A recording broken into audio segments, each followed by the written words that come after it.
18 अक्टूबर 1994 तुर्की का सेंट शहर। अपने खेत में हल चला रहे किसान सरफाक इल्डिस को एक अजीब किस्म का पत्थर नजर आया। जैसा कि हम रास्ते पर पड़े पत्थर पर इतना ध्यान नहीं देते और ऐसे पत्थरों को हम अक्सर अनदेखा करके आगे बढ़ जाते हैं, लेकिन वो पत्थर कोई आम पत्थर नहीं था। उस पत्थर पर कुछ अजीब पैटर्न और स्कल्पचर्स बड़ी महारत से बनाए गए थे। लिहाजा अपना काम रोक के सरफाक ने उस पत्थर के आसपास की मिट्टी साफ करना शुरू कर दिया। 5 फीट से ज़्यादा खोदने के बाद उसे समझ आया कि ये पत्थर किसी बहुत बड़े आर्किटेक्चर का हिस्सा हो सकता है और उसने तुर्की के पुरातत्व विभाग को इसकी जानकारी दी। जर्मन आर्कियोलॉजिकल टीम के लीडर क्लाउस स्मिथ को जब इस बात का पता चला तो उन्होंने वक्त जाया न करते हुए वो तुरंत वहां पर पहुंचे और जर्मन आर्कियोलॉजिकल इंस्टीट्यूट के खोजकर्ताओं को वहां पर बुलाकर उत्खनन का काम शुरू कर दिया। और कुछ दिन वहां पर खुदाई का काम चलने के बाद जो वहां पर मिला उसने पूरी दुनिया को हैरान कर दिया। तो हेलो गाइस, मैं हूं आपका होस्ट रिवीजन दोस्तों, एंशिएंट सिविलाइजेशन के बारे में जानना या उनके आर्टिफैक्ट्स तलाश करना बेहद रिस्की और हद से ज़्यादा कठिन काम होता है। लेकिन जब कोई अनोखी चीज़ मिल जाती है तो यहाँ से मामला ख़त्म नहीं होता, बल्कि नए सवालों का सिलसिला शुरू होने लग जाता है। वेदर दे क्रिएट हिस्ट्री और दे रिमेन्स मिस्ट्री। तो आज हम 3 ऐसी मिस्ट्रीज़ के बारे में बात करने वाले हैं जो डिस्कवर होने के बाद आज तक मिस्ट्री ही बनी हुई हैं। Number 3, Gobekli Tepe. एक मंदिर पाया जाता है मिडिल ईस्ट के बीचों बीच। माना जाता है कि ये मंदिर मेसोपोटामियन सभ्यता, मायान सभ्यता और मेनोइन सभ्यता से भी कई हजारों साल पुरानी है। ये पाषाण काल में मानवता द्वारा बनाया गया सबसे असाधारण मंदिर है। इसको देख के ऐसा लगता है जैसे किसी 3 साल के बच्चे ने पत्थर से घर बनाया हो, बिल्कुल इन ताश के पत्तों जैसा। जब जर्मन आर्कियोलॉजिकल सर्वे की टीम इल्डिस के खेत में खुदाई का काम कर रहे थे तो उन्होंने पाया कि 20 टन से भी ज़्यादा वजन वाले पत्थरों से बने स्तंभ, जिनके ऊपर अलग अलग किस्म की बहुत ही पेचीदा कार्विंग्स की गई थी। कुछ महीनों में उसी इलाके में बहुत सी जगहों पर इसी किस्म के मंदिरों जैसे दर्जनों ढांचे मिलने लगे। बड़े बड़े पत्थरों से बने गोलाकार रचनाओं के अंदर टी शेप के विशालकाय पत्थरों से बने स्तंभ और उनके ऊपर बहुत ही पेचीदा और जटिल मूर्तियों की कारीगरी की गई थी। अलग अलग प्राणी, परिंदे, कीड़ों के चित्र हर एक स्तंभ पर मौजूद थे। इतने बड़े बड़े पत्थरों पर इतनी बारीकी से की गई ये कलाकारी प्राचीन मानवों के हुनर की एक अद्भुत दास्तां बताती है। लेकिन एक्सपर्ट इस बात से हैरान थे कि आखिर ये जगह है क्या और इसे बनाई किसने, इसका क्या मकसद था। जब यहाँ पर मिले स्तंभों के अवशेषों जैसे कि लकड़ी के टुकड़े और हड्डियों को खोजकर्ताओं ने कार्बन डेटिंग के लिए भेजा ताकि इस सवाल का जवाब मिल सके कि आखिर ये जगह कितनी पुरानी है। जब इसके नतीजे सामने आए तो खोजकर्ता पूरी तरह से हैरान रह गए। गोबेकली टेपे में मिले हड्डियों के कुछ टुकड़े कम से कम 10,000 से 12,000 साल पुराने थे, जिसका मतलब है कि गोबेकली टेपे इंसानों द्वारा बनाई गई अब तक की सबसे पुरानी संरचना है। आंकड़े लगाए गए तो ये पिरामिड से भी करीब 6,000 साल पुरानी थी। अगर हम कंपैरिजन करें तो ये स्ट्रक्चर्स इतने पुराने हैं कि जिन लोगों ने पिरामिड्स बनाए थे उनके लिए गोबेकली टेपे उतनी पुरानी है जितनी हमारे लिए पिरामिड्स। इतिहासकार अब तक माना करते थे कि 10 से 11,000 साल पहले इंसान जंगलों में रहा करते थे, शिकार और जंगली घास फूस से अपना गुजारा करते थे। उनके पास ना तो खेती करने का ज्ञान था और ना ही इतने अनोखे आर्किटेक्चर बनाने के लिए औजार। गोबेकली टेपे ने इस बात को पूरी तरह से गलत साबित कर दिया और खोजकर्ताओं को इंसानी उत्पत्ति के बारे में एक बार फिर से सोचने के लिए मजबूर कर दिया। लेकिन इस जगह को सिर्फ यही बात अनोखा नहीं बनाती, बल्कि गोबेकली टेपे दुनिया की उन जगहों में से है जहां खोजकर्ताओं के सामने एक नया सवाल आकर खड़ा हो रहा था। 25 सालों की खोज के बाद भी खोजकर्ता ये नहीं जान पाए कि आखिर इन आर्किटेक्चर को किसने बनाया। जिस सभ्यता ने इसको बनाया आखिर वो कहाँ गायब हो गई और 10,000 साल पुराने ऐसे किसी सभ्यता के बारे में हमें अब तक दुनिया में किसी भी जगह पर कोई भी सबूत या जानकारी क्यों नहीं मिली। और दूसरी पेचीदा बात ये है कि यहाँ पर मिले सबूतों और अवशेषों के आधार पर ये बात तो तय है कि यहाँ पर कोई रहता नहीं था। क्या ये किसी प्रकार के मंदिर थे? अगर ये मंदिर थे तो ये बात निश्चित है कि 10,000 साल पहले पृथ्वी पर ऐसी सभ्यता हुआ करती थी जो इतनी विकसित थी कि वो न सिर्फ भगवान जैसी पेचीदा विचारों को समझ सकती थी,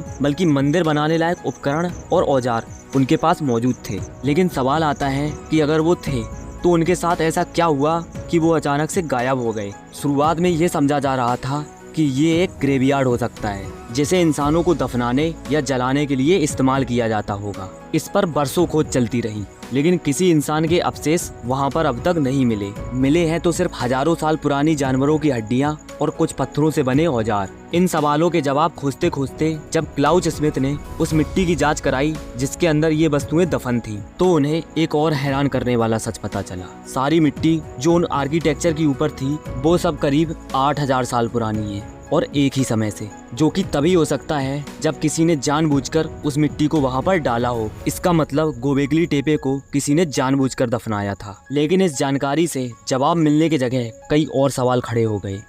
कौन थे ये लोग? ये रहते कहाँ थे? क्यों दफनाया गया इस जगह को? और आखिर कहाँ खो गई ये 10,000 साल पुरानी सभ्यता? Number 2, terracotta army.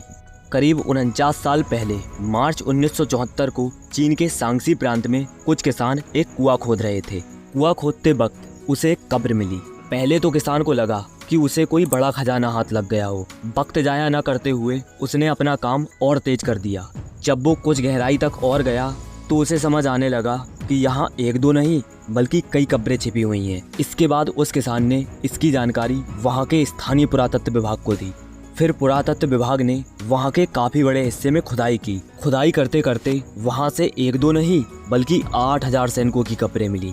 अब सवाल आता है कि 8000 सैनिकों को एक साथ क्यों दफन किया गया था? इसका जवाब किसी के पास नहीं था। इस सवाल को लेकर महीनों तक रिसर्च चलती रही और देर से ही सही पर इस सवाल का जवाब शायद मिल ही गया। बात लगभग 250 ईसा पूर्व की है, जब चीन के सांगसी प्रांत में 13 साल की उम्र में एक राजा यिंग झेंग ने अपना मकबरा बनाने का हुक्म दिया।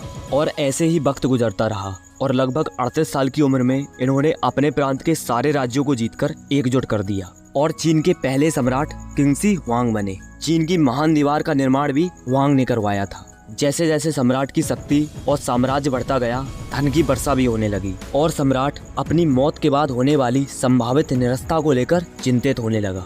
इसलिए सम्राट ने हुक्म दिया कि उसका एक आलीशान और कई एकड़ में फैला मकबरा तैयार किया जाए। ये मकबरा जमीन के नीचे होगा और वहाँ पर उसके सारे सैनिकों के मिट्टी के पुतले तैयार किए जाए। इससे पहले धरती पर इतना बड़ा मकबरा शायद किसी ने सोचा भी नहीं होगा।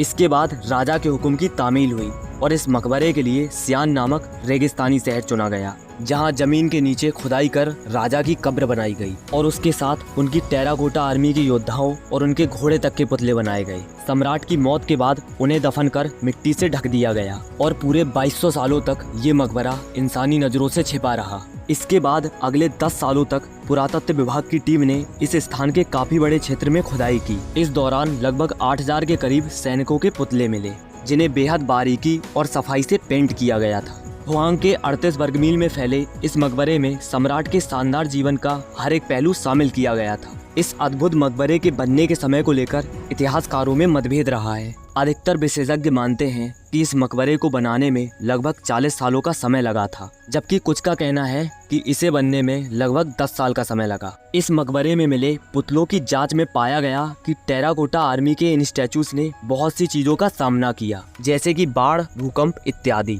पुतलों पर मौजूद क्षति के निशान इसका प्रमाण देते हैं। खुदाई में जांच कर रहे लोगों ने जली हुई मिट्टी के कुछ अवशेष भी पाए, साथ ही बहुत सी जली हुई लकड़ियां भी। इससे पता चला कि टेराकोटा आर्मी को खत्म करने के लिए इन्हें जलाने का भी प्रयास किया गया। इस सवाल का जवाब प्राचीन चीनी इतिहास में मिलता है, जिसके मुताबिक किंगसी हुआंग ने चू राज्य को तबाह कर दिया था और सियांग यू के परिवार को भी मरवा दिया था। यही एक बड़ा कारण है कि सियांग यू किंगसी हुआंग के मकबरे को तबाह करना चाहता था। कुछ समय बाद इस मकबरे को राज्य की निजी संपत्ति घोषित कर दिया गया। यहाँ की एक और खास बात करें तो हर सैनिक का कद, पहनावा और चेहरे भी अलग अलग है। उनके चेहरों और पहनावे से ये भी नजर आता है कि उनकी भूमिकाएं भी अलग अलग थी। इनमें से किसी भी सैनिक का चेहरा एक जैसा नहीं है और उनकी लंबाई 5, 6 और 7 फीट है। इससे पता चलता है कि इन सैनिकों को कितनी बारीकी से बनाया गया है। इन स्टैचूज के सिर, धड़ और पैरों को पहले अलग अलग तैयार किया गया था और फिर उन्हें जोड़ दिया गया। जोड़ने के बाद उन्हें आग में तापकर मजबूत कर दिया गया था। इससे ये मिट्टी के पुतले इतने असली लगते हैं कि जैसे अभी बोल पड़ेंगे।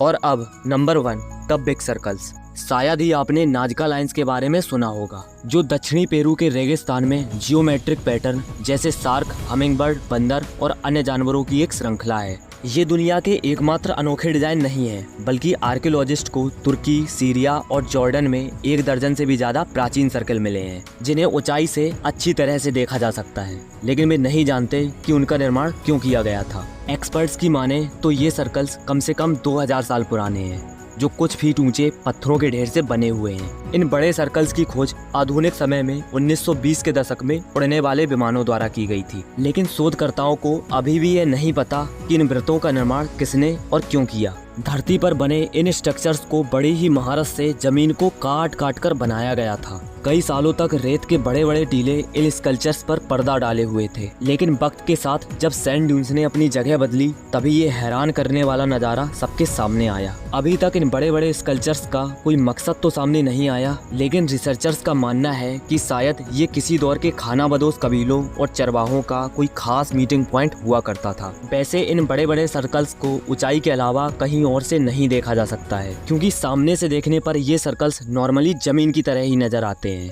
तो आखिर 2000 साल पहले कोई एरोप्लेन तो हुआ नहीं करता था, फिर इन्हें बनाने का क्या मकसद था? तब से ये एक मिस्ट्री ही बना हुआ है। तो दोस्तों, आज के इस वीडियो में बस इतना ही। उम्मीद है आज के इस वीडियो को आप अपने तक ही सीमित नहीं रखेंगे, और कैसा लगा वीडियो हमें कमेंट करके जरूर बताएं। तो मिलते हैं किसी नेक्स्ट वीडियो में, तब तक के लिए जय हिंद।